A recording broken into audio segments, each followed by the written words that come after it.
नमस्कार। तो 10th मई को सीज फायर हुआ, हम उस पर बात करेंगे। देखिए, मैंने अपने पुराने वीडियोस में आपको बताया था कि हम सीज फायर का एनालिसिस करेंगे, क्यों हुआ सीज फायर।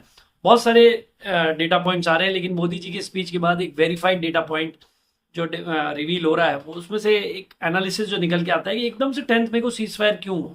एकदम से जो यूएस ने इंटरवेंशन किया, डोनाल्ड ट्रंप ने ट्वीट किया और उसके बाद सीज फायर जो हुआ वो क्यों हुआ। देखिए, सबसे पहली बात तो सीज फायर इसलिए हुआ है कि फर्स्ट पॉइंट कि पाकिस्तान की रिक्वेस्ट आई सीज फायर के लिए। पाकिस्तान की रिक्वेस्ट क्यों आएगी? मैंने आपको कहा था कि नूर खान एयरबेस के बारे में, नूर खान एयरबेस के बारे में, जहां पर स्टॉक पाइल्स हैं न्यूक्लियर, जो पाकिस्तान के पास न्यूक्लियर आर्सनल है उसके स्टॉक पाइल्स जो है इस एयरबेस के आसपास हैं। और वहां पर एक एयर स्ट्राइक हुई है और न्यूक्लियर रेडिएशंस लीक होने की बात हो रही है। और जहां पे न्यूक्लियर रेडिएशन लीक हो रहे हैं, काफ़ी जगह इसके डेटा पॉइंट्स भी हैं। और जैसे कि ये लीक हुआ, डेफिनेटली पैनिक क्रिएट हो गया पाकिस्तान के अंदर। और क्योंकि न्यूक्लियर रेडिएशंस बहुत डेंजरस हैं, ये हम सभी जानते हैं। और उस पैनिक क्रिएट होने के बाद उन्होंने डेफिनेटली इजिप्ट, जहाँ से उन्होंने बोरोन मंगाए, ग्रीस से बोरोन मंगाई, लास्ट 2-3 दिन से चल रहा है। उसके बाद एक फ्लाइट लैंड होती है अमेरिका से, जो रेडिएशंस को न्यूट्रलाइज करती है। ये सब चीज़ें एकदम से हो रही हैं। और आप देख लीजिए, जो एयर स्ट्राइक इंडिया की तरफ से हुई नूर खान एयर बेस पे, वो क्यों हुई। तो नूर खान एयरबेस के बाद जो किराना हिल्स का जो नाम आ रहा है, जहां पर उनके न्यूक्लियर आर्सनल जो है वो स्टॉक पाइल्स रखे थे, वहां पर जो है वो रेडिएशंस लीक हुए हैं। ये सब चीजें जब बाहर आती हैं तो सीक्वेंस समझ में आता है कि पाकिस्तान से रिक्वेस्ट क्यों है। क्योंकि definitely before 10th May India was far ahead in terms of Pakistan. Pakistan पे जिस तरीके से हमारे स्ट्राइक्स हो रहे थे, पाकिस्तान के ड्रोन्स जो यूज कर रहे थे उनको हम न्यूट्रलाइज कर रहे थे। जैसे अमित शाह ने जो रिवील किया है कि अगर 3-4 दिन और ये लड़ाई चलती तो डेफिनेटली इंडिया जो है वो पीओके पे कंट्रोल कर लेता। और मुझे आज भी लगता है कि India will definitely control PoK, because that is Pakistan occupied Kashmir and we definitely will take it from Pakistan. और मोदी जी ने अपने स्पीच में ये बात मेंशन भी करी है कि अब जो बात होगी वो पीओके पे ही होगी। और अब जो भी अटैक होंगे उसको कंसिडर किया जाएगा इन terms of Pakistan sponsored terrorism, और हमारा रिटेलिएशन इसी तरीके से होगा। इसलिए मैंने कहा था अपने स्टार्टिंग वीडियोस में कि जो रिटेलिएशन है वो इंडिया का बहुत स्ट्रांग है। और वो जो पाकिस्तान ने देखा, और मुझे हमेशा से लगता है कि पाकिस्तान के पास ना कोई डिफेंस आर्सनल्स हैं, ना उनकी इकोनॉमी है, जिस मैं अपने पुराने वीडियो में बता चुका हूँ। ड्रोन जो है वो ये टर्की के ले रहे हैं। So I think they are on very very much back foot. और उनके पास सिर्फ एक एजेंडा है कि किसी भी तरीके से इंडिया की जो ग्रोथ है, जो इंडिया जिस तरीके से आगे बढ़ रहा है उसको रोकना है। इंडिया को फोकस जो है इंडिया का, वो जो एक ग्रोथ की तरफ है उसको हटाकर वॉर की तरफ लेके आना है। क्योंकि इंडिया अगर वॉर में इंगेज रहता है तो बहुत सारी कंट्रीज को फायदा है, including China.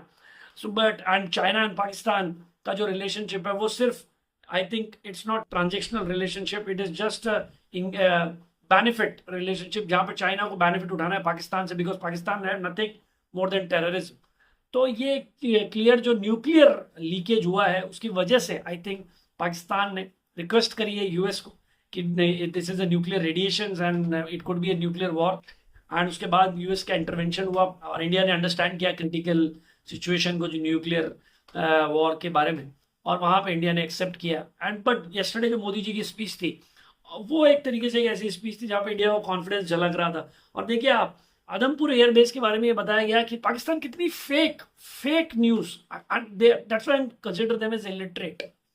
Fake news Pakistan की तरफ से कि आदमपुर एयरबेस पर अटैक हो गया। मोदी जी ने वहीं पे जाके जो है वो स्पीच दी है आदमपुर एयरबेस पे जाके, जहां पे पाकिस्तान ये कह रहा था वेरीफाइड डेटा है। और जब आप टेररिज्म को स्पॉन्सर करते हैं तो ऐसा ही डेटा बताते हैं कि आदमपुर एयरबेस में इंडिया पर अटैक हुआ है, वहीं से मोदी जी स्पीच दे रहे हैं। That's why I always support the leadership of mister Modi, because Modi ji का जो मूव होता है वो हमेशा बहुत स्ट्रैटेजिकली, बहुत मेच्योर और एक स्ट्रॉन्ग लीडरशिप का होता है। और मोदी जी के स्पीच में एक और चीज जो निकल के आई वो ये है कि water and blood will not flow together. Indus water treaty है वो इसी तरीके से रहेगी जब तक ये ब्लड बहता रहेगा, और होना भी चाहिए।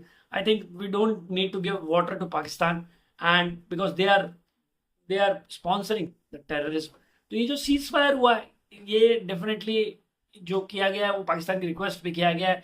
एंड टू अंडरस्टैंड कि ये जो इम्प्लीकेशन, न्यूक्लियर इम्प्लीकेशन है, उसके रीजन की वजह से हुआ है। We have shown the maturity again as an India.